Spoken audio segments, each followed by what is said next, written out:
Students, इससे पहले हम कैपिटल बजटिंग की बात कर रहे थे। उसमें मैंने आपको ये बताया कि कैपिटल बजटिंग होती क्या है, किस काम आती है, ऑब्जेक्टिव्स क्या है, इंपॉर्टेंस क्या है, इसका प्रोसेस क्या है, किन किन बातों को हम ध्यान में रखते हैं कैपिटल बजटिंग करने से पहले।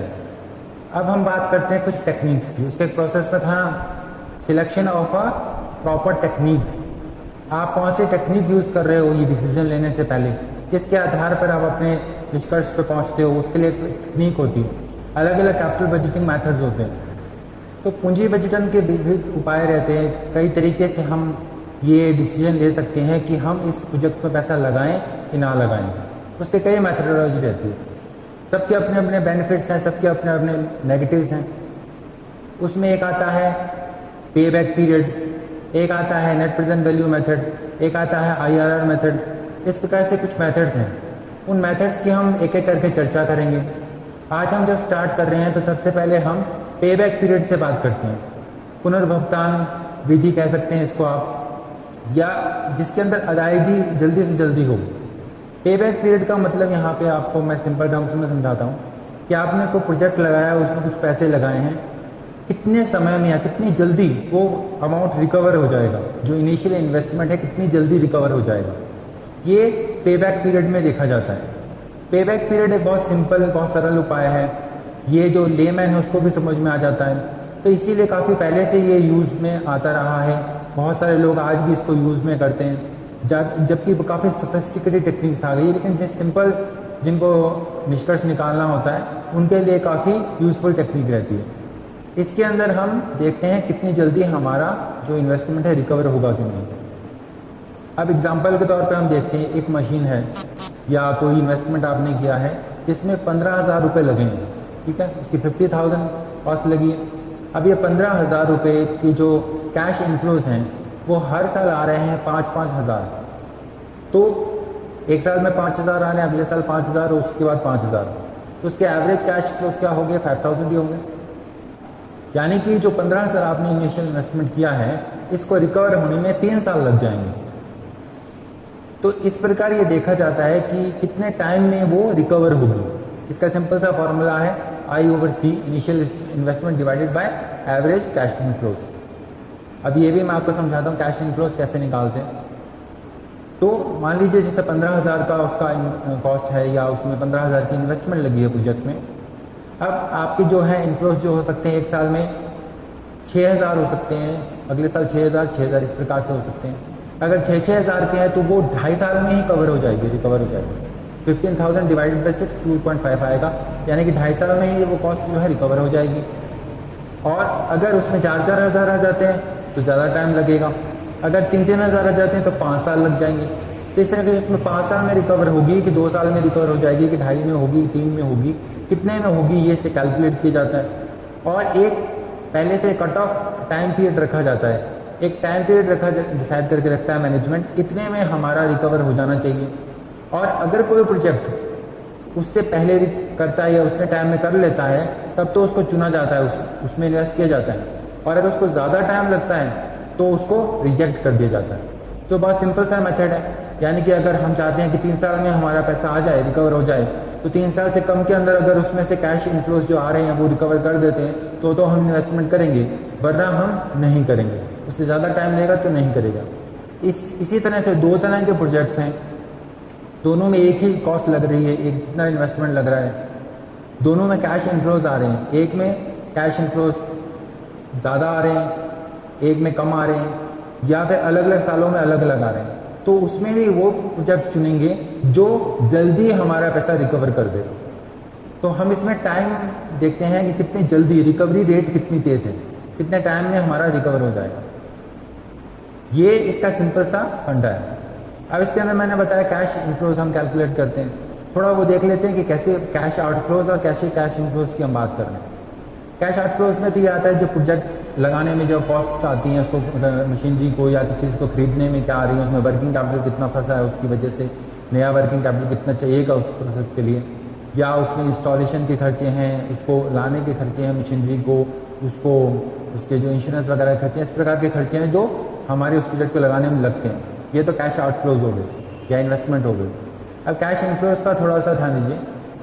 या तो आपको क्वेश्चन में डायरेक्टली दिया होगा, नहीं दिया है तो हम उसको कैलकुलेट करने के लिए कहा जाएगा।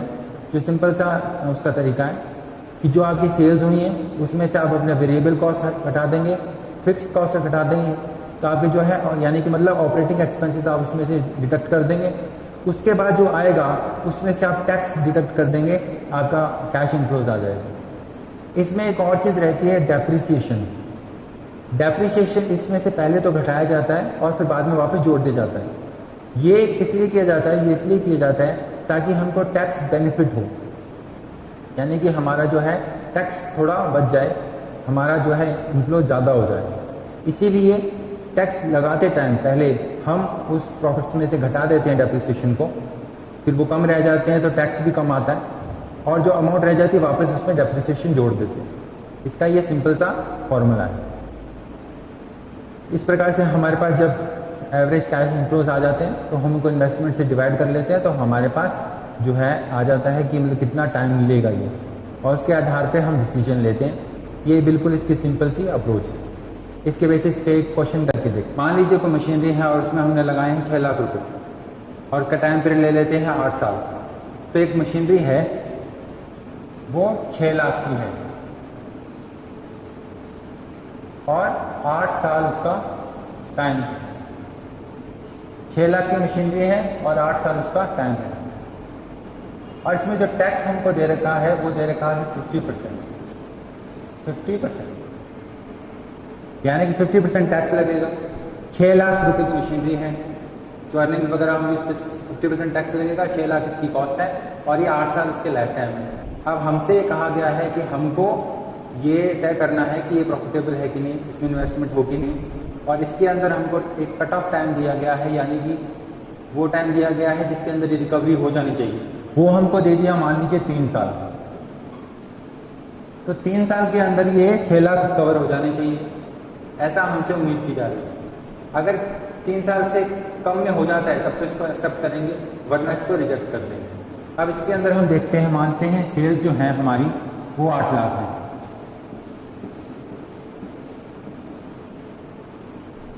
8 लाख इसकी सेल्स, इसमें से पहले हम एक्सपेंसेस लेस कर देंगे, वेरिएबल एक्सपेंसेस और फिक्स कॉस्ट लेस कर देंगे। वेरिएबल एक्सपेंसेस हमको दे रखे हैं 50% और मानते हैं फिक्स कॉस्ट हमको दे रखे हैं 30,000। तो वेरिएबल एक्सपेंसेस 50% है, फिक्स कॉस्ट है 30,000, वो हम इसमें से लेस कर देंगे। तो हमारे पास 50% के हिसाब से 4 लाख वेरिएबल कॉस्ट आ जाएगी, 30,000 फिक्स कॉस्ट आ जाएगी, तो 4,30,000 हम इसमें से लेस कर देंगे। तो हमारे पास बचेगा 3,70,000।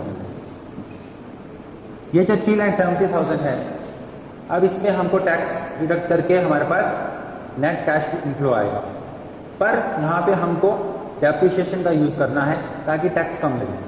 तो हम पहले डेप्रिसिएशन लेस करेंगे, टैक्स डिडक्ट करेंगे और उसके बाद वापस वही डेप्रिसिएशन ऐड कर देंगे। अब डेप्रिसिएशन निकालना है तो वो बहुत सिंपल है, 6 लाख इसकी कॉस्ट है, 8 साल इसका टाइम पीरियड है। स्ट्रेट लाइन मेथड से इसका आ जाएगा 75,000। तो जो 75,000 है वो हम यहाँ पे लेस कर देंगे, तो हमारे पास आ गया कितना, 2,95,000। 2,95,000 उसको हम टैक्स अब डिडक्ट करेंगे। टैक्स डिडक्ट करने के बाद उसको हाफ कर देंगे क्योंकि 50% टैक्स है, तो हमारा टैक्स आ जाएगा 1,47,500। तो 1,40,500 हमारे पास रह जाएगा और हम उसमें वापस डेप्रिसिएशन ऐड कर देंगे। तो डेप्रिसिएशन हमारे पास यहाँ पे 75,000 है, वो हम इसमें ऐड कर देंगे, तो हमारे पास आ जाएगा 2,22,500। 2,22,500 हमारे पास रह जाएगा। तो इसमें हमने क्या किया, पहले सेल्स थी उसमें से हमने वेरिएबल एक्सपेंसेस फिक्स कॉस्ट काट दिए, जो हमारे पास आया उसमें डेप्रिसिएशन काट दिया, फिर जो आया उसको हमने टैक्स डिडक्ट करके वापस डेप्रिसिएशन यहाँ पे 75,000 जोड़ दिया, हमारे पास 2,22,500 आ जाएगा। ये हमारे एनुअल कैश इनफ्लोज हैं। अब हमको ये देखना है कि 3 साल के अंदर रिकवरी हो रही है कि नहीं। तो ये 6 लाख हैं, इसको डिवाइड करेंगे 2,22,500 से, यानी कि इन्वेस्टमेंट को कर देंगे कैश इनफ्लो से, तो हमारे पास आ जाएगा अप्रॉक्सीमेटली 2.69 कुछ, यानी कि 2.7 ईयर्स। तो 2.7 साल में हमारा ये रिकवरी हो जाएगी। और हमको 3 साल का कट ऑफ दिया था, तो इसलिए हम ये कह सकते हैं कि इस प्रोजेक्ट को एक्वायर कर लेना चाहिए, इसमें इन्वेस्ट कर देना चाहिए। तो 3 साल हमको दिया गया था, 2.7 साल में हमारा रिकवरी हो जाएगी, तो पेबैक मेथड के हिसाब से हमारा काम हो जाएगा। आपने यहाँ पे देख लिया कि कैसे जो है इवन कैश इनफ्लोज होते हैं, तब हम कैलकुलेशन करते हैं, वहाँ पे बड़ी आसानी रहती है। लेकिन इसके अंदर कई बार अनइवन कैश इनफ्लोज होते हैं, और ज़्यादातर अनइवन कैश इनफ्लोज होते हैं, जिसके अंदर एक साल में कुछ, दूसरे साल में कुछ, तीसरे साल में कुछ, कभी कम कभी ज़्यादा। ऐसे में पेबैक पीरियड हम कैसे निकालेंगे? कई लोग क्या करते हैं, जब अनइवन होते हैं उनको टोटल करके एवरेज निकाल देते हैं, लेकिन ऐसा नहीं होता है। एक्चुअल में अनइवन कैश इनफ्लोज हो तो हम कैलकुलेशन करेंगे पेबैक पीरियड कैसे निकालेंगे, ये हम थोड़ा समझ लेते हैं। छोटा सा एग्जांपल यहाँ पे हम लेते हैं, और यहाँ पे एक छोटा सा एग्जांपल ले लेते हैं हम। मान लीजिए एक इन्वेस्टमेंट है जिसमें 18,000 रुपये लगे, 18,000, और उसमें जो अनइवन कैश इनफ्लोज हैं, पहले साल में हम मान लेते हैं कि हैं 8,000, दूसरे साल में हम मान लेते हैं 7,000, और तीसरे साल में हम मान लेते हैं 6,000। तो इसमें हमारे इन्फ्लोज होंगे, किस प्रकार से हम निकालेंगे? तो यहाँ पे हम थोड़ा सा देखते हैं कि इसमें हम लेंगे क्यूमुलेटिव इन्फ्लोज, यानी कि हम इनको एक साल जोड़ते जाएंगे। तो पहले 8,000 है, तो 8,000 का 8,000 आ जाएगा क्यूमुलेटिव इन्फ्लोज में, ये एनुअल है और ये क्यूमुलेटिव है। फिर 8,000 में 7,000 जोड़ेंगे तो 15,000 आ जाएगा, और उसके बाद आ जाएगा 21,000। अब हमको ये देखना है कि 18,000 कितनी जल्दी रिकवर हो जाएगा। तीनों सालों में लास्ट में 21,000 आ जाएगा। अब हमको उससे मतलब नहीं, हमको तो हमारी इन्वेस्टमेंट कितनी जल्दी रिकवर होती है वो हमको देखना है। तो यहाँ तक यानी दूसरे साल तक तो 15,000 आ जाएंगे, अब बचे कितने? 3,000, वो कितने टाइम में हमको मिल जाएंगे? इसको सिंपली समझे कि यहाँ पे इस साल तीसरे साल में हमको 6,000 रुपये की कमाई होगी, और हमको अब 3,000 ही रिकवर करने हैं। पहले देखना है 3,000 कितनी जल्दी रिकवर होते हैं, तो वो हम ये इसमें से लेस कर देंगे, यहाँ पे डिवाइड करेंगे 3,000 का 6,000 से, तो हाफ आ जाएगा। तो यहाँ पे हमको पता चल गया 2 साल के अंदर हमारे 15,000 हो गए, और बचा हुआ 3,000 का अमाउंट हमारा हाफ ईयर में रिकवर हो गया। तो 2.5 साल के अंदर हमारी ये इन्वेस्टमेंट रिकवर हो जाएगी। हमारा पेबैक पीरियड मेथड। इसके कुछ लिमिटेशंस भी देख लेते हैं, इसका यूजफुलनेस भी देख सकते हैं, कहाँ ज़्यादा ऐप्ट है। देखिए बहुत सिंपल सा मेथड है, बहुत इजी इसका एप्लीकेशन है, बड़ी जल्दी इजीली कैलकुलेट हो जाता है। पेबैक मेथड जो है उनके लिए ज़्यादा यूजफुल है जो बहुत कम कॉस्ट के प्रोजेक्ट्स लगाते हैं, जल्दी वो कैलकुलेट करना चाहते हैं कि इन्वेस्टमेंट होगा कि नहीं, जहाँ पर डिसीजन मेकिंग तेज़ी से लेनी होती है, तो निर्णय जल्दी से लेना है, ज़्यादा बड़ा अमाउंट भी नहीं वहाँ लग रहा है। इस तरह से इन्वेस्टमेंट जो लोग करते रहते हैं, आज कुछ इन्वेस्टमेंट की, कई दिनों बाद दूसरी इन्वेस्टमेंट कर ली, वैसे लोगों के लिए इसमें कैलकुलेशन करना ज़्यादा ईजी रह जाता है। इसकी गणना आसान है, आपने देखा, और सिंपल सा मेथड है। इसके जो दूसरे मेथड्स रहते हैं जैसे कि एनपीवी मेथड है, आईआर मेथड है, उनमें कैलकुलेशन करना काफ़ी डिफिकल्ट है। ये बहुत एक सिंपल मेथड है। दूसरा, इसका सबसे बड़ी क्वालिटी क्या है, इसे तरलता को ध्यान में रख के दिया जाता है, लिक्विडिटी को, ना कि प्रॉफिटेबिलिटी को। तो तरलता को ध्यान में रखा दिया जाता है कि जल्दी से जल्दी हमारा पैसा रिकवर हो जाए। ऐसी इंडस्ट्रीज, ऐसी जगह निवेश जहाँ पे बड़ी जल्दी परिस्थितियाँ बदल सकती हैं, जिन लोगों को लगता है कि भविष्य में स्थितियाँ खराब हो सकती हैं, राजनीतिक स्थितियाँ खराब हो सकती हैं, या जो टेक्नोलॉजी फॉर्म्स होती हैं जहाँ पर टेक्नोलॉजी बड़ी तेज़ी से चेंज हो जाती है, वहाँ पे एक्सीडेंस का खतरा आ जाता है। एक प्रोजेक्ट है, आपने लगाया, अच्छे रिटर्न्स देता रहेगा लंबे समय के लिए, लेकिन हो सका 2 साल 3 साल बाद नई टेक्नोलॉजी आ गई, पूरी तरह से वो प्रोजेक्ट ही खत्म हो गया, आपका वो कोई यूज़ का ही नहीं रहा। ऐसे में जितनी जल्दी हमें रिटर्न मिल जाए, जितनी जल्दी हमारी इन्वेस्टमेंट कवर हो जाए, ये वो इन्वेस्टर देखता है। तो अपना जोखिम कम करने के लिए और तरलता को ध्यान में रख के पेबैक पीरियड मेथड काफ़ी यूजफुल मेथड है।